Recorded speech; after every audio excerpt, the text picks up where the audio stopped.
タイムセールで4233円なのでピックアップだ。やっほ、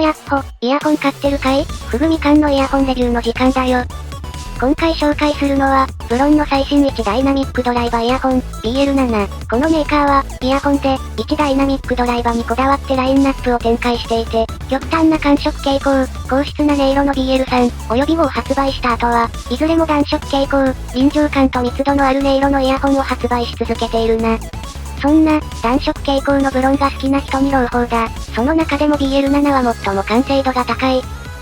完成度の高さにはもちろん理由があって、ブロンは大きく分けて、樹脂にカーボン系の素材を組み合わせたカーボン系振動板と、複層の樹脂振動板の2系統のイヤホンを発売してた。実際に聞いてみると、音色は、カーボン系が寒色系、樹脂系が暖色系に綺麗に分けることができて、最近は暖色系サウンドの樹脂系商品の発売が相次いでたな。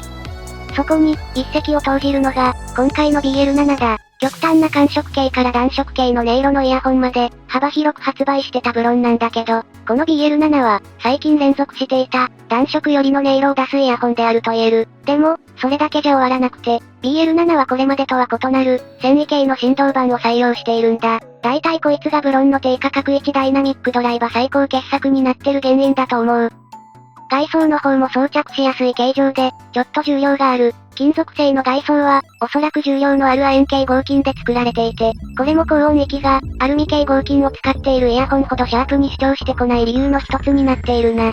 塗装は、メタリックと鏡面塗装の2種類。鏡面の方は、ガンメタリックとシルバーのラインナップがあるので、こちらのボーリングの玉の表面みたいな塗装以外にもバリエーションがあることは覚えとこう。ちょうど鏡面仕上げのイヤホンがいっぱい出てた時期だったのと、鏡面は傷が目立つから、僕はパープル派だ。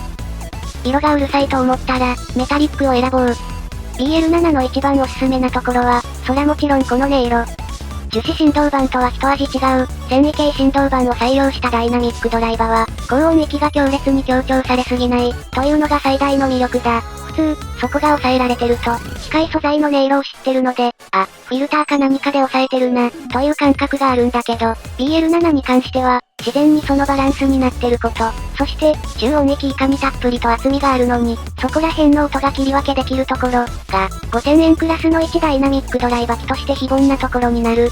機械表現に、同じブロンの BL Max があるんだけど、なんというか、あちらより音色が明瞭に切り分けられるのに、音圧を感じられて、それでいて、ソリッドじゃない。ちょっと混乱してきてると思うんだけど、音色にソリッドさがないのに、しっかり聞き分けられるほど音色が立っていて、ボーカルにはたっぷりと量感があり、それは低音域まで続く。サブベースもしっかりと出ているが、サブベースがドカドカ出る、低音域の主役にはなっていない。あくまで、中低音域以下が厚く、それでいて残響がしつこすぎない。なんというか、バランスを表現するのが本当に難しいんだけど、ここら辺の音色に、厚みと勢いと、そして改造感を同時に求めている人にはたまらない音色だ。BL Max と同じ温かみがありながら、しっかりと改造感もある、不思議な両立。それが BL7 だと思う。魅力が近いところに、LCP 振動板を採用した、ダナのキタン S などもあるんだけど、繊維振動板で、一緒に聞くと違いがわかりやすかったりもする。BL7 の方が高音域側の伸びが少ないのに、妙に音が聞き分けやすいんだよな。